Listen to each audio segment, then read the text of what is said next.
गुलाम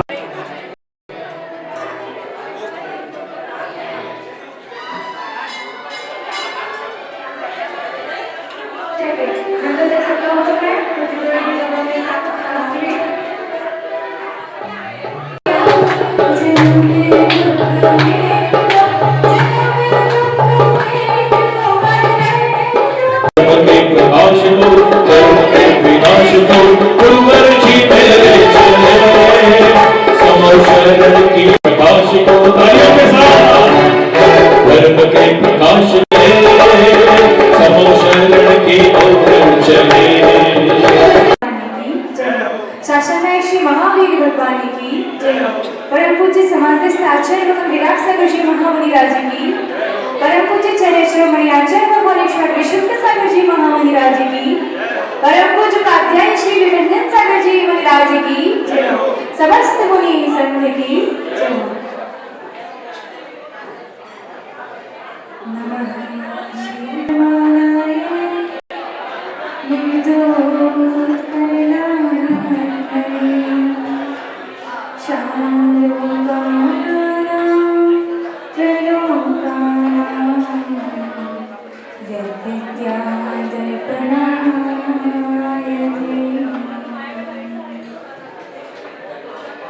बोले उपाध्याय श्री विरंजन सागर जी मुनि राज की।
वीर राग की नैया लेकर आन हमारे गुरु सुबह हाथ बढ़ाकर दिया जिन्होंने ऐसे गुरुवर विभंजन सागर जी को वंदन हमारा बारंबार।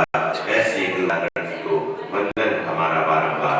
लीजिए सभी लोग अपने हाथों को जोड़ेंगे और सकल दिगंबर जन समाज की ओर से हम सभी गुरुदेव के चरण में निवेदन करेंगे। हम सब मिल विनती करें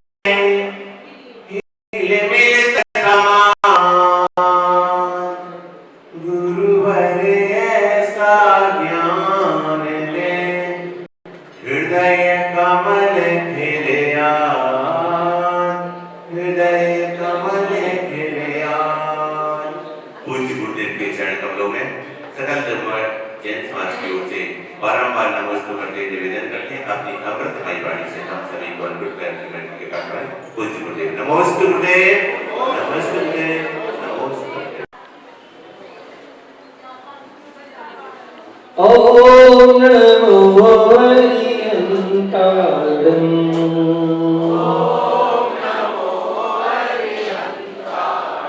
ओम नमो श्री सिद्धारं।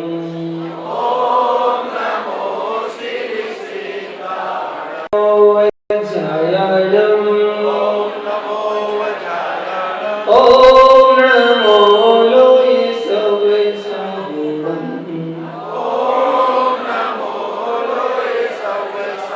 जय बोलो नित्यानंद सतगुरु श्री भगवान की, भगवान श्री भगवान की, लाइक श्री पार्श्वनाथ भगवान की, उत्तम सत्य धर्म की, शकुशल महामंडल विधान की। प्रेम से बोलिए श्रवणवाद्याय श्री विमल सागर जी महामुनिराज की, मुनीश सागर जी महामुनिराज की। महान भाव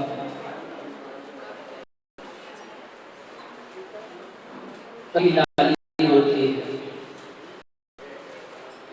लाली है, एक जगाती है, एक सुलाती है, कितने अंतर वाले हैं। जब सांझ संध्या काल में लालिमा होती है वो सुलाती है, और प्रातः काल की जो सूर्योदय की लालिमा होती है वो सबको जगाती है। दोनों में कितना अंतर है। कहा गया है कभी धूप कहीं छाया, सब प्रभु की माया, दो माया,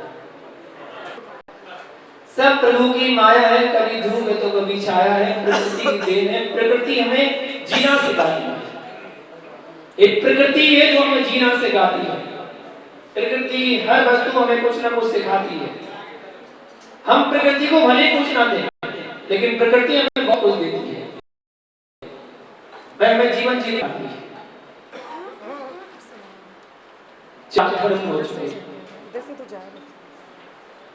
पांचवा धर्म उत्तम सत्य धर्म। जब जीवन से चार कसाई जाएंगी तब तक सत्य धर्म आ ही नहीं सकता। कुछ लोग कहते हैं लोग पहले है, सोच पहले है, कोई सत्यवाद में है। आप खुद सोच लीजिए, जब तक लोग कसाई नहीं जाएगी तब तक व्यक्ति सत्य बोलेगा कैसे? अंदर से लोग कसाई छोड़नी पड़ेगी, सौच धर्म अपने जीवन में उतारना पड़ेगा, तभी तो आप सत्य बोल पाएंगे, वरना सत्य बोल ही नहीं सकते। सत्य दुनिया भले ही सत्य को कड़वा कहती रहे, लेकिन सत्य से बड़ा कोई मीठा नहीं है।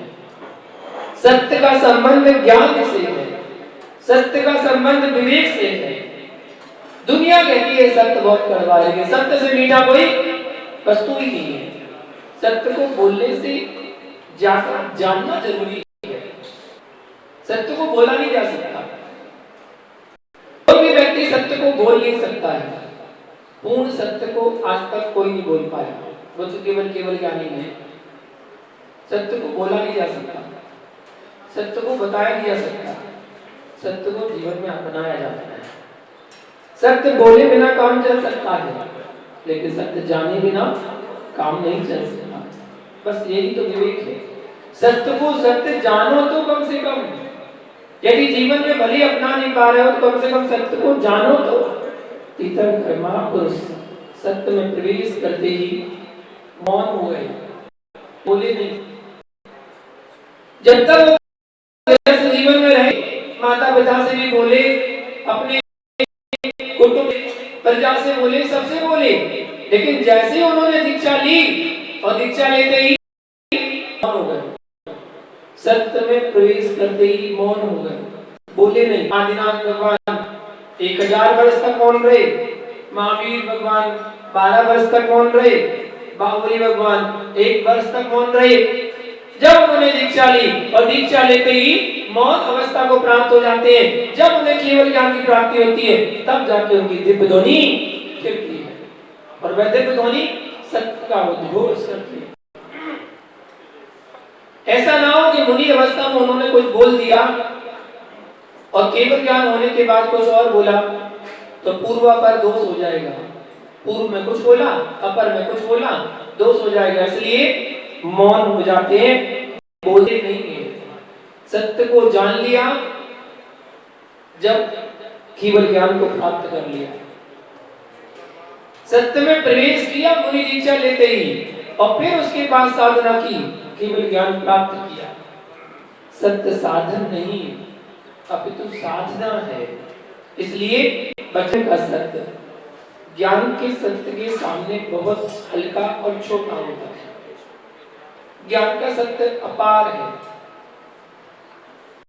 भगवान की वाणी जितनी खिली वो सत्य है। वो पूरी की पूरी वाणी गंधर्वों ने ग्रहण की क्या? नहीं।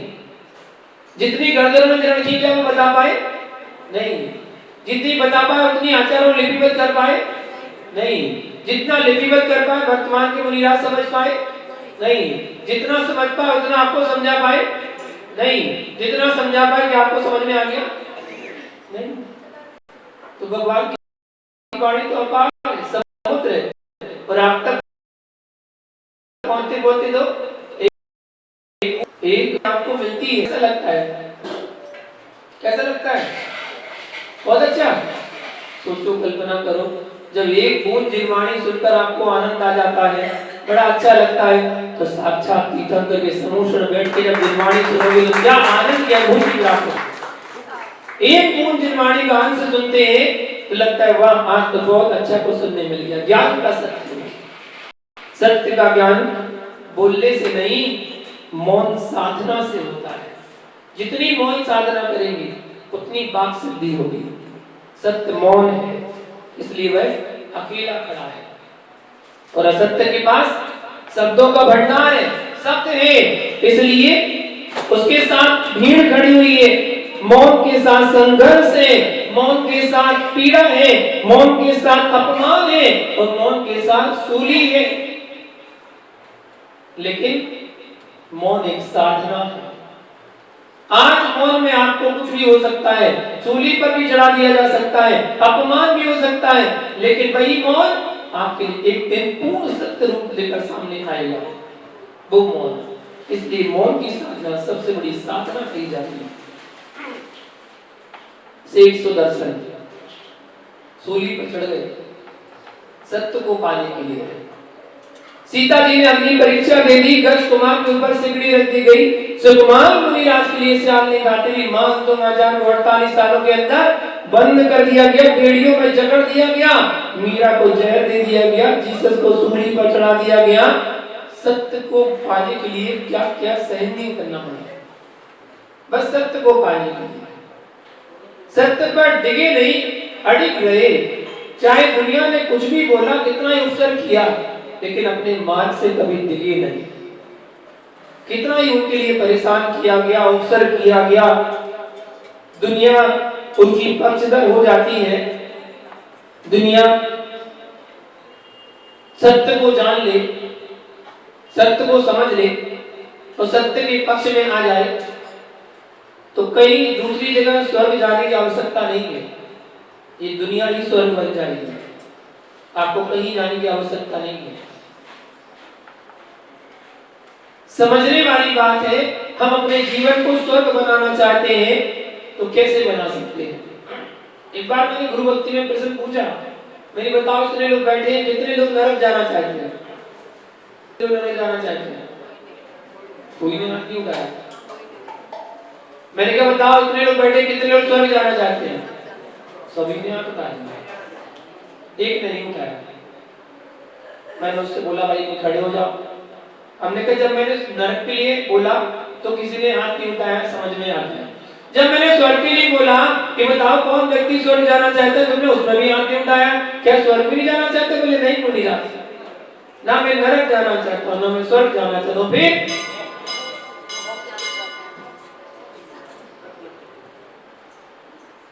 ना मैं नरक जाना चाहता हूं, ना मैं स्वर्ग जाना चाहता हूं। फिर मैंने कहा जाना चाहते हो?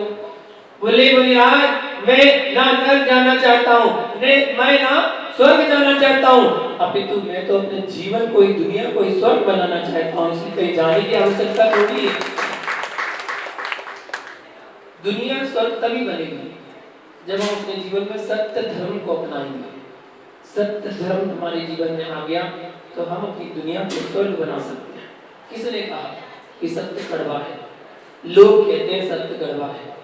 सत्य तो वो मधुर वस्तु है जिसको बोला नहीं जाता, जिसको पिया जाता है। सत्य कड़वा हो ही नहीं सकता। यदि सत्य कड़वा हो गया तो बड़े बड़े महापुरुषों ने क्यों पिया? सत्य कड़वा हो ही नहीं सकता। बताओ, दूध कभी कड़वा नहीं होता? होता है क्या? दूध कभी कड़वा नहीं होता। लेकिन यदि किसी को बुखार हो, बुखार वाले व्यक्ति के मुंह में अगर दूध पिलाया जाए तो उसको दूध भी कड़वा लगता है। इसलिए दूध को नहीं, मुंह का जायका बदलने की आवश्यकता है। हम दूध को दोष क्यों देते हैं कि दूध कड़वा है? दूध कड़वा नहीं, तुम्हारा मुंह कड़वा है। मुंह में दूध गया तो वो दूध भी कड़वा जैसा लग रहा है। सत्य कभी कड़वा नहीं होता। सत्य तो जो है सो है। सत्य तो सत्य है। सत्य को कभी बदला नहीं जा सकता है। यदि सत्य कड़वा होता तो जहर को अमृत नहीं बना सकता था। जहर को भी अमृत बना दिया। ऐसा है सत्य। तो अब भैया, एक गधा रवि जी मिश्री खा के मर गया। एक गधा मिश्री खा के मर जाए तो इसमें मिश्री का क्या दोष? एक गधा मिश्री खाकर मर जाए तो उसमें मिश्री का क्या दोष? सोचो जरा, विचार करो। मिश्री खाने से या खीर खाने से यदि वो बीमार हो जाए तो उसमें खीर का मिश्री का क्या दोष? वो तो जो है सो है। फूलों की खुशबू ना आए, फूलों की खुशबू आपको ना आए तो उसमें फूल का क्या दोष? आपके नाक पे जुकाम हो गया है इसलिए खुशबू नहीं आ रही है तो उसमें फूल का क्या दोष? मिश्री का क्या दोष? खीर का क्या दोष? हम निमित्त को दोष देने लगते हैं। उसकी वजह से ऐसा हो गया, उसने ऐसा कर दिया, उसकी वजह से ऐसा हो गया। नहीं, उनको दोष मत दो भैया। सत्य कभी कड़वा नहीं होता है। सत्य तो मीठा ही होता है। सत्य उनको कड़वा लगता है जो व्यक्ति कभी सत्य को अपनाने का प्रयास नहीं करते। उनके लिए सत्य कड़वा है। जो मानने को तैयार ही नहीं है, जो झूठ की जिंदगी जी रहे हैं, उन्हें सत्य कड़वा ही नजर आएगा। एक राजा था, उस राजा ने अपना चित्र बनवाने के लिए देश के बड़े बड़े चित्रकार को बुलाया। बड़े बड़े चित्रकार कि जो भी बच्चे से अच्छा चित्र बना सकते हैं उनको बढ़िया से बढ़िया पुरस्कार दिया जाएगा। ठीक है, 3 चित्रकार आए और 3 चित्रकार आए। तीनों चित्रकारों ने चित्र बनाया। तीनों चित्र बना रहे थे, बहुत अच्छा चित्र बनाए तीनों ने। राजा को बिठाला था, राजा देखने के लिए आया। जब राजा देखने आया तो उसने पहले चित्र को देखा और पहले चित्र को देखकर कहता है सफेद झूठ। क्या बोला? सफेद झूठ। दूसरा चित्र देखा तो दूसरा चित्र बोला देगा, कहता अरे सत्य तो है लेकिन बहुत कड़वा है। सत्य तो है पर बहुत कड़वा है। और जैसे ही तीसरा चित्र देखा, तीसरे चित्र को देखकर कहते वाह वाह, बहुत सुंदर, क्या बात है, क्या चित्र बनाया है, कमाल का चित्र बनाया है। बहुत तारीफ करा राजा ने। वो चित्र कैसे थे? पहला चित्र की विशेषता थी कि पहला चित्र जो चित्रकार ने बनाया था, पहले राजा की विशेषता सुनो। राजा क्या था? राजा एक आंख से काना था। राजा एक आंख से काना था। तो पहले वाले ने चित्र बनाया था उसमें दोनों आंखें सही बना दी थी उसने सोचा राजा खुश हो जाएगा, मुझे इनाम मिलेगी। उसने ज्यों का त्यों बना दिया था। तो क्या बोला? नहीं, दोनों आंखें सही बना दी। इसलिए राजा ने क्या बोला? सफेद झूठ। ऐसा है ही नहीं है, सफेद झूठ है। दूसरे वाले का चित्र देखिए क्या बोला? सत्य तो है पर कड़वा है। दूसरे वाले ने क्या किया था? काना का काना बना दिया था दूसरे वाले। और तीसरे वाले ने चित्र बनाया, राजा के हाथ में धनुष बांध दिया और जो आंख राजा की कानी थी वो आंख बंद बना के निशाना साधते हुए पराक्रमी बना दिया। सत्य तो है, वो ही सत्य है, मधुर है, मीठा है, लोगों को प्रिय लगने वाला।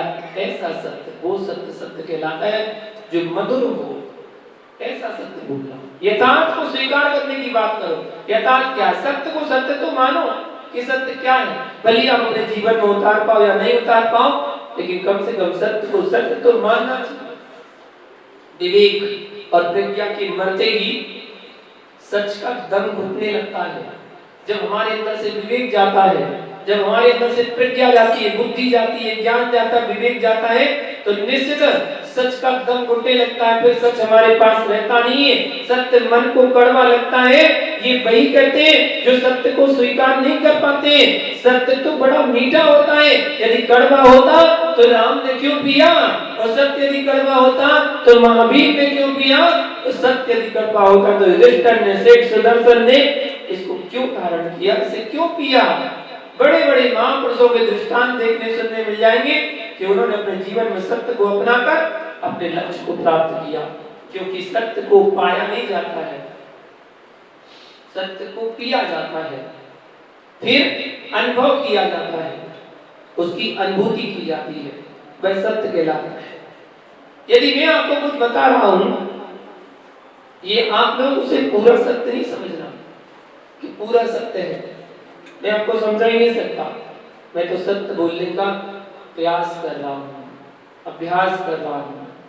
पूरा सत्य बोलने वाले तो वो थे, जो पूरा सत्य बोलने वाले थे वो केवल ज्ञानी हुआ करते। जो ज्ञान सत्य होता है, किताबी ज्ञान सत्य नहीं, ज्ञान का सत्य सत्य कहलाता है। जिन्होंने केवल ज्ञान प्राप्त कर लिया, उन्होंने तो सब कुछ जान लिया, उन्हें गिनने की आवश्यकता नहीं पड़ी। वैज्ञानिकों को गिनने की जरूरत पड़ी कि एक पानी की अनचनी बूंद में 36,450 जीव होते हैं, उन्होंने गिना। भगवान को गिनने की जरूरत नहीं पड़ी, उन्हें तो बिना गिने बता दिया, उन्होंने हर चीज बता दी, यहाँ ये ऐसा ऐसा वैसा सब कुछ बता दिया। क्या क्या क्या होता है सब बता दिया। होता है जो उन्होंने बताया वो नहीं हुआ, जो होता है वही बताया, दोनों में अंतर है। भगवान ने जो अपने केवल ज्ञान में देखा वो नहीं होगा, जो होना है वो भगवान ने ज्ञान में देखा। होगा कैसे? आपके कर्मों के अधीन। आपके कर्म भगवान नहीं बना रहे हैं, आप जैसे कर्म कर रहे हैं वैसा होना है। आप अपने कर्मों को स्वयं चुन रहे हैं। हम पुण्य पाप करके अपनी किस्मत को खुद बना रहे हैं, अपने भाग्य को स्वयं बना रहे हैं। हम दूसरे पर दोष मत दीजिए कि दूसरे ने ऐसा कर दिया। कोई दूसरा आपका अच्छा नहीं कर सकता, कोई व्यक्ति आपका बुरा नहीं कर सकता। सिद्धांत है, लिख के रख लेना अपने जीवन की हृदय पटल पर कि हमारे जीवन में हमारा साथ हमारा कोई बुरा नहीं कर सकता, हमारा कोई अच्छा नहीं कर सकता। अच्छा बुरा करने वाले हमारे कर्म हैं। हम क्या दूसरे पर दोष देते हैं, तूने मेरे साथ अच्छा नहीं किया, तूने मेरे साथ अच्छा नहीं किया। हम दूसरे को देख देखकर अपने परिणाम खराब करते हैं। दूसरा तो मस्त है, वो अपनी क्रियाओं में मस्त है, आप उसको देख देखकर अपने परिणाम खराब करते हैं। और निरंतर और सत्ता से सहन कर लो और उसको काट लो। नवीन कर्मों का आश्रम बंद क्यों कर रहे हो, इसलिए कर रहे हो। उसने ऐसा कर दिया, अरे भाई तुमने तो किया होगा जब तो तुम नहीं फल प्राप्त कर रहे। हमारी दृष्टि दूसरे पर जाती है, बस दूसरे ने ऐसा कर दिया। माने भाव सत्य पैदा मन में होता है, जबकि प्रकट मुख में होता है। मन में पैदा होता है, मुख में प्रकट होता है। मुख भले ही सच बोले पर मन में तो झूठ के षड्यंत्र रचता ही रहता है। मन में चल रहा है तो कहते मुख में राम और बगल में छुरी, ऐसे चलते। मन में षड्यंत्र, मुख से भले ही वो बोल रहा हो लेकिन मन में तो षड्यंत्र चल रहे हैं। आपने अभी तक क्षमा धर्म को देखा, मार्दव को देखा, आर्जव को देखा, शौच की व्याख्या सुनी। उनके पालन से सत्य की उपलब्धि होती है। जब इनका पालन करोगे तभी सत्य की उपलब्धि होगी। और सत्य के पश्चात शेष आगे आने वाले संयम, तप, त्याग, अकिंचन के पालन से ब्रह्म की प्राप्ति होती है। आचार्यों ने बड़े क्रम से रखी है सभी धर्मों को, कैसे कैसे क्या क्या होता है। यही जीवन का सार है, यही जीवन की सार्थकता है जब 10 धर्म को अपने जीवन में अपना लेगा। 10 धर्म नहीं है, धर्म तो एक ही है। जैसे प्रारंभ में मैंने बताया था, धर्म तो एक वृक्ष है, 10 तो उसकी शाखाएं हैं। वो 10 वृक्ष नहीं है, वो तो धर्म तो एक ही है, उसकी शाखाएं हैं। धर्म तो शाश्वत है, उसकी शाखाएं 10 रूप में हम जान रहे हैं। इन 10 गुणों को हमने अपना लिया तो हम भी एक धर्मात्मा बन सकते हैं। एक बार एक व्यक्ति ने मुझसे पूछा कि सबसे अच्छा धर्म कौन सा है? सबसे अच्छा धर्म कौन सा है जिसका मैं अनुयायी बन सकूं, जिसको मैं अपना सकूं? सबसे अच्छा धर्म कौन सा है? धर्म कोई कुआं नहीं है जो बना हो, धर्म कोई कुआं नहीं है जो बना हो। धर्म तो विशाल सागर होता है। धर्म किसी संप्रदाय से नहीं बना करता है, पर विशाल सागर के समान हुआ करता है। जो बना होता है वो धर्म नहीं कहलाता है, वो तो संप्रदाय कहलाता है, जो किसी व्यक्ति विशेष के द्वारा चलाया जाता है। एक व्यक्ति विशेष की उपज है, उसने अपने विचारों को लोगों के सामने रखा और लोगों को सामने रखा, लोगों ने उसको अपना लिया। जब लोगों ने अपना लिया, उसका मत खड़ा हो गया और उसका धर्म बन गया। नहीं, वो तो संप्रदाय है। जो व्यक्ति विशेष के द्वारा चलाया जाता है वो संप्रदाय है, लेकिन जो अनादिकाल से था, है और रहेगा वही शाश्वत है, और वही धर्म है। जो शाश्वत है वही धर्म है, सत्य धर्म है। सत्य था, है और रहेगा। आदिनाथ भगवान ने जो बताया था वही अजितनाथ ने बताया, वही पार्श्वनाथ ने बताया, वही नेमिनाथ ने, वही चंदा प्रभु ने, वही महावीर ने, भूतकाल की 24 ने भी यही बताया था, और भविष्य में आने वाली 24 भी यही बताएंगी। क्योंकि सत्य कभी बदला नहीं जा सकता, सत्य तो जो है सो है। सभी धर्मों का उद्देश्य एक ही है, समझने वाली बात है बस। सभी धर्मों का उद्देश्य एक ही है। जैसे दीपक छोटा हो, गोल हो, बड़ा हो, चौकोर हो, किसी भी आकार में हो, कैसे भी हो, किसी भी धातु का हो, चांदी का हो, पीतल का हो, तांबे का हो, सोने का हो, मोम का हो, मिट्टी का हो, किसी भी आकार का हो, किसी भी धातु का हो, पर उसमें जो बाती जलती है ना, जो बाती जलती है वो तो सबकी एक जैसी होती है। प्रकाश तो सबसे फैलता है। वैसे भैया धर्म के नाम अलग अलग हो सकते हैं, लेकिन धर्म का स्वरूप जो है वो सबका एक ही होता है, लक्ष्य एक ही होता है। अंत में जाना सबको मोक्ष ही है, कर्मों को नष्ट करके जाना सबको मोक्ष ही है, ये मान के चलते हैं। हम एक एक बात को समझ रहे हैं। अहिंसा और सत्य एक सिक्के के दो पहलू हैं। जैसे एक सिक्का के दो पहलू होते हैं, हेड और टेल, ऐसे एक सिक्के के दो पहलू हैं, अहिंसा और सत्य। अहिंसा के अभाव में सत्य नहीं होता, और सत्य के अभाव में अहिंसा की स्थिति बन नहीं सकती है। दोनों एक दूसरे के पूरक हैं, और हमारा धर्म सबसे पहले सिखाता है अहिंसा। अपने जीवन में अहिंसा धर्म को अपनाना, ये कहता हमारा धर्म। सत्य ना मुंह से बोला जा सकता है और ना लिखा जा सकता है, क्योंकि जो लिखा जा सकता है, जो बोला जाएगा, वो कभी भी पूर्ण सत्य नहीं हो सकता है, अधूरा सत्य है। और अधूरा सत्य, अधूरा ज्ञान व्यक्ति को ले डूबता है। इसलिए अधूरा ज्ञान मत करो, पूर्ण ज्ञान को प्राप्त करने का प्रयास, कोशिश करते रहना चाहिए, पुरुषार्थ करते रहना चाहिए, जब पूर्ण सत्य की आपको भी प्राप्ति हो। महानुभाव, हम पूजा में पढ़ते हैं, अभी भी पढ़ेंगे आप, सांच बराबर तप नहीं। एक पूजा में एक पंक्ति में सब कुछ लिखा रहता है। अगर उस एक पंक्ति को हमने जान लिया ना, तो बहुत कुछ जान लिया। उसमें हमने पढ़ा सांच बराबर तप नहीं। सबसे बड़ा तप है सत्य बोलना।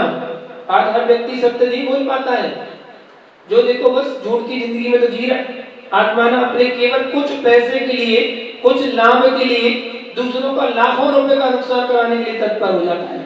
कुछ पैसे मिल रहे हैं, उसके लिए झूठ बोलने के लिए हिचकिचाता नहीं है। पहले का जमाना चला गया, पहले का समय चला गया, जब अदालत में यदि गवाही होती थी और कोई जेल गवाही देने आ गया, जजमेंट दे दिया जाता था। जज साहब जजमेंट देते थे, बोले जैन ने गवाही दी है, जैन कभी झूठ नहीं बोलता है। सोचो क्या विश्वास होता होगा। तो आज देखते हैं कि कई जगह जैन के ही नाम आते हैं, उनने ऐसा कर दिया, उनने वैसा कर दिया, उनने ऐसा कर दिया। सोचो हम कहाँ जा रहे हैं। इसलिए महानुभाव अपन कहानी की ओर तो नहीं जाते हैं, एक सारांश समझ लेते हैं। सत्यघोष की कहानी तो सबने सुनी होगी। सत्यघोष की कहानी कभी झूठ नहीं बोलता था, गले में छुरी थाम के रखता था, कहता था अगर मैं झूठ बोलूंगा तो मैं अपनी जिह्वा को काट दूंगा, मैं कभी झूठ नहीं बोलता हूँ। इसलिए लोगों को, गांव वालों को, सबको विश्वास था। एक व्यापारी ने रतन रख दिए, रतन को उसने जमीन में गड़वा दिया, बोले मैं तुम्हारे रतन को हाथ नहीं लगाऊंगा, छूऊंगा नहीं, तुम्हें जमा रखना वहां रख दो, ले जाना। उसने रख दिए, दबा दिए। फिर उसके बाद जब वो वापस आया लेने के लिए तो मना कर दिया, बोले कौन से रतन, कैसे रतन, हमारे पास कोई रतन नहीं है। भाई चिल्लाने लगा सत्यघोष झूठा है, सत्यघोष झूठा है। राजा के पास खबर पहुंची, रानी ने बुलवाया और फिर उसके सामने चौसर खेली। और फिर जब सब कुछ वो हार गया तो उसका जनेऊ भी हार गया, और जनेऊ हार गया तो पत्नी के पास पहुंचाया। पत्नी से कहा जो रतन और बाकी रखे हुए हैं वो सब दे दो। उसने विश्वास के साथ वो दे दिए। रानी ने सब कुछ मिला दिए, सारे रत्नों को मिलाकर उस व्यक्ति को बुलाया जो लोग पागल कहते थे। उससे बोले तुम्हारे कौन कौन से रत्न है, छांटो। उसने अपने अपने रत्न को छांट लिया, बोले ये हमारे रत्न है। तब रानी को विश्वास हुआ ये सत्य बोल रहा है। तब सत्यघोष को क्या मिला था, दंड, 3 दंड मिले थे। एक तो आपको पता होगा, 3 दंड मिले थे। पहला दंड, 1 थाली गोबर खाना है, पूरा दंड भोगना पड़ेगा, और यदि नहीं भोग पाए तो दूसरा दंड, पहलवान के 10 मुक्के खाने हैं, और 10 मुक्के नहीं खा पाए तो तीसरा दंड, मुंह काला करके गधे में बिठा के देश निकाला हो जाएगा। तो सत्यघोष ने कहा कोई बात नहीं, मैं गोबर खा लूंगा। खा लेगा। सत्यघोष ने थोड़ा सा गोबर उठाया और खाया, वमन हो गया, उल्टी हो गई, नहीं खा पाया। बोले नहीं मैं तो मुक्के खा लूंगा। पहलवान ने 1 मुक्का मारा, वहीं बैठ गया, बोले मर जाऊंगा मैं। बस पहला नहीं भोग पाया, दूसरा नहीं भोग पाया तो तीसरा दंड मिला, मुंह काला करके और उसको देश निकाला कर दिया। ऐसे सत्यघोष की घटना हुई थी। इसलिए झूठ बोलने में उसका नाम आया कि वो झूठ बोलने प्रसिद्ध हुआ। महानुभाव, सत्य एक तप है, और वह तप हमें अपने अंदर धारण करना है। कहीं किसी को बोलना नहीं है, अपने जीवन में उतारना है। सत्य पालन के लिए सत्य धर्म का पालन करना है तो निर्लोभ वृत्ति का पालन करें। लोभ नहीं होना चाहिए मन में। अगर लोभ है तो आप सत्य बोल ही नहीं सकते। सत्यमेव जयते नान्यतम, विजय हमेशा सत्य की होती है, मिथ्या की विजय कभी नहीं होती है। और सत्यम शिवम सुंदरम, जो सत्य है वही तो शिव है। शिव मतलब मोक्ष, और जो मोक्ष है वही तो सुंदर है। सत्यम शिवम सुंदरम, मानव सत्य कंठस्थ भूषणम, सत्य जो है वो कंठ का आभूषण है, आभूषण। इसलिए सत्य को जीवन में धारण करना चाहिए। जैसे स्नान करने से शरीर निर्मल हो जाता है, साबुन से वस्त्र स्वच्छ हो जाते हैं, वैसे वाणी से सत्य में, वाणी में अगर सत्य है तो वाणी निर्मल हो जाती है। अपनी वाणी में सत्य धर्म को अपनाने का प्रयास करें। सत्य वही है जो उत्तम है। सत्य वही उत्तम है जिसमें शांति की स्थापना हो, जिसमें सुख प्राप्त हो। यदि सत्य बोलने से कलह हो रही हो, सत्य बोलने से अशांति हो रही हो, अशांति का जन्म हो रहा हो, ऐसे में सत्य बोलना नहीं, ऐसे में मौन रहना ही श्रेष्ठ है। बोलो मत, मौन रहो। अगर कलह हो रही है तो मौन रहने भलाई, मौन अच्छा है, आपको बोलना नहीं चाहिए। अगर इतनी बात मन में सीख गए अगर, तो घर घर में जो क्लेश हो रहे हैं, लड़ाई झगड़ा हो रही ना, सब शांत हो जाएंगे, सब समझ को प्राप्त हो जाएंगे। इसलिए सत्य का आचरण ही संसार में शांति की स्थापना कर सकता है। आचार्य भगवान एक गाथा बोलते हैं, सत्यम बुर्यात प्रियम बुर्यात ना बुर्यात सत्यम प्रियम प्रियम च नान्यतम बुर्यात एष धर्म सनातना। आचार्य भगवान कहते हैं सत्य बोलो, प्रिय बोलो, अप्रिय सत्य कभी मत बोलो, प्रिय लगने वाला झूठ भी मत बोलो, यदि सनातन सत्य धर्म, यही सत्य धर्म की परिभाषा आचार्य भगवान बताते हैं। एक शब्द आया, ऐसा सत्य भी मत, झूठ भी मत बोलो जो बेचारे को दुख लगे। अरे बेचारा आंख से काना है तो तुम कह रहे काना, वो तो काना है ही भाई, उसे काना कह के तुम उसको दुख क्यों पहुंचा रहे हो? सत्य तो सत्य है ही, लेकिन पहुंचा क्यों रहे? फिर बुद्धि करने वाले कहावत है, तो क्या बोला जाता है? बोले कटी बताओ, अंधे को अंधा मत कहो, काने को मत कहना, तुरंत ही जाएगा रूठ। काने को काना मत कहो, तुरंत ही जाएगा रूठ, और धीरे धीरे पूछ लो कैसे गई फूट। धीरे धीरे पूछ लो कैसी गई फूट, तरीका होता है। अगर आप डायरेक्ट पत्थर मार दोगे ना तो आदमी क्या बोलता है, कैसे बोलता है, जो बोलने की तमीज नहीं है, कैसे बोल रहा है? मौन रहना अच्छा है। यदि आप नहीं बोल पा रहे तो मौन रहना अच्छा है। समझ लेना कि हम मौन धारण करके सत्य धर्म को अपने जीवन में अपना सकते हैं। संसार में जितने भी पदार्थ है, ध्यान रखना, सब परिवर्तनशील है। कोई भी ऐसी वस्तु नहीं जो बदलती नहीं है, बस केवल सत्य ही है जो सदैव शाश्वत था, है और आगे भी रहेगा। बस देश के दो पहिए हैं, एक तो शासक और दूसरा साधु। जब तक ये सत्य के मान पर चलते रहेंगे, देश का नाम ऊंचा उठता चलेगा। शासक जो शासन में बैठा हुआ है, अगर वो सत्य के मार्ग को अपनाता रहे, तो साधु सत्य को अपनाता रहे, तो सबको, वो देश को चला रहा है और साधु समाज को चला रहा है। सत्य के शासन को दोनों अगर रहे तो निश्चित उस देश की बड़ी तरक्की होगी, उस समाज की बड़ी तरक्की होगी। महानुभाव, सत्य को चाहने और ना चाहने वाले संसार में तीन प्रकार के व्यक्ति हैं। कुछ लोग चाहते हैं सत्य को, कुछ लोग नहीं चाहते हैं। पहला, सत्य से ना लेना है ना देना है, ऐसा व्यक्ति। दूसरा व्यक्ति, सत्य से देना तो है पर लेना नहीं है। और तीसरा, ना सत्य से लेना है और ना देना है। ऐसे तीन प्रकार के व्यक्ति होते हैं। पहला व्यक्ति वो जो सत्य से लेना ना लेना है और ना कुछ देना है। ऐसे कौन होते हैं? बहुत से व्यक्ति प्रवचन सुनते हैं, ज्ञान अर्जन करते हैं, शास्त्र पढ़ते हैं, बहुत कुछ समझाया कि भैया ये जीवन जो है पानी के बुलबुले के समान है, बुलबुला उठता है और समन को प्राप्त हो जाता है, ऐसी जिंदगी है। बहुत समझाया कि जिंदगी फूल के समान है, कब खिला कब मुरझाया पता नहीं, जीवन ताश के पत्तों के महल के समान है, बन तो गया, फूंक मारी तो ढह जाएगा। पानी जीवन की पानी की बूंद के समान है, कब मिट जाए कोई भरोसा नहीं है। सूखे पत्ते के समान जीवन है, वृक्ष में लगा हुआ है, सूख गया, टूट के कब गिर जाए कोई भरोसा नहीं है। जीवन तो उस बादल के समान है जो ऊपर दिख रहा है, कब विलुप्त हो जाए कोई भरोसा नहीं है। ऐसा है जीवन। सब समझाया, सुना और सुन के झड़ाया, चला गया। ना सत्य को लेना है ना सत्य से देना है। ऐसे एक प्रकार के व्यक्ति।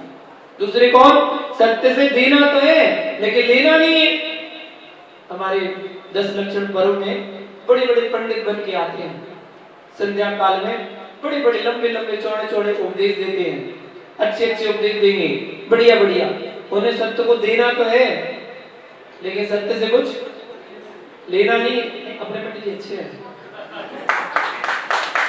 अपने अच्छे हैं, अपने तो देते भी लेते भी है, देना लेना चलता रहता है। सत्य को देना तो है। ऐसे भी विद्वान बन के आ जाते हैं जो जीवन में जमी कंद का सेवन कर रहे हैं, आलू प्याज खा रहे हैं और शाम को उपदेश देने आ रहे हैं, 10 लक्षण के प्रवचन देने आ रहे हैं। ऐसे भी पंडित बन के आते हैं। सत्य को देना तो है लेकिन सत्य से लेना कुछ नहीं है। और तीसरे को भैया सत्य से लेना भी है और देना भी है, लेना भी है देना भी है। वो कौन? वो संत महापुरुष होते हैं जो संत को देते भी हैं, श्रावक को देते भी हैं और जीवन में अपनाते भी ये वो संत सत्य होते, ऐसे सत्य को अपनाने वाले साधु महात्मा हुआ करते हैं। पहले अपने जीवन में उतारते हैं, बाद में दूसरे को उपदेश देते हैं।